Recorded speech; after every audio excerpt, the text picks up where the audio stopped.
আমরা বুঝতে পারিনি, হঠাৎ বাইরে থেকে দুমদাম বুমবাম মানে আওয়াজ, আমরা বলে বাজি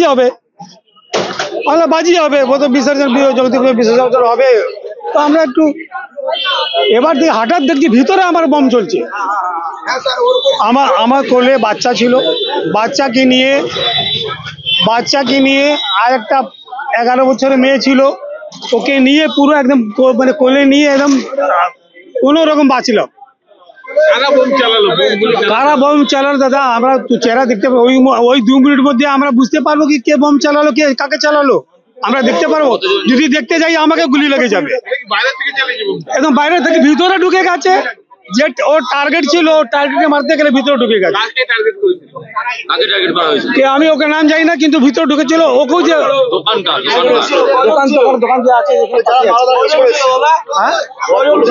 দাদা, আমি তো নাম কি দাদা, ওই 1-1.5 মিনিট মধ্যে আমরা তো বুঝতে পারবো না গুলি কাকে লেগেছে জানি না, বোম আমাকে লেগেছে জানি, আর মাস্টারজিকে লেগেছে কানে। আর আমাদের কতজন ছিল একটা আইডিয়া বলতে পারবো না। আবার আওয়াজে যা হলো কি, আমি মাথা নিচু করে একটা বাচ্চাকে কোলে নিয়ে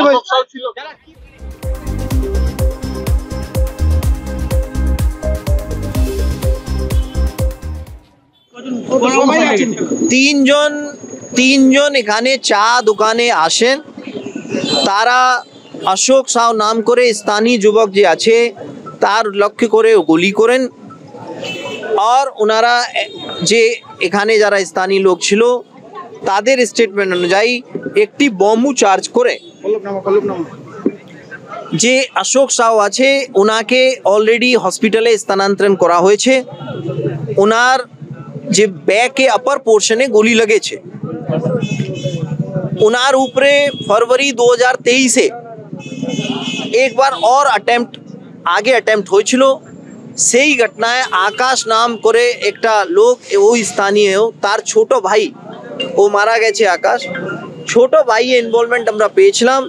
আমরা 4 জনের বিরুদ্ধে চার্জশিট করেছিলাম। আমরা এখন ইনভেস্টিগেশন খুবই প্রাথমিক স্টেজে।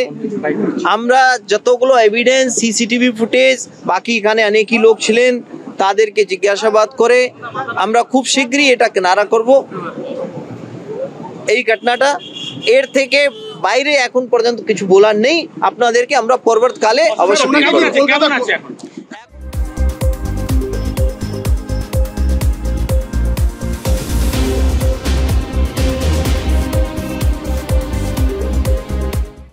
আমাদের ভিডিও ভালো লাগলে লাইক এবং শেয়ার করুন। কমেন্ট সেকশনে গিয়ে জানান আপনাদের মতামত।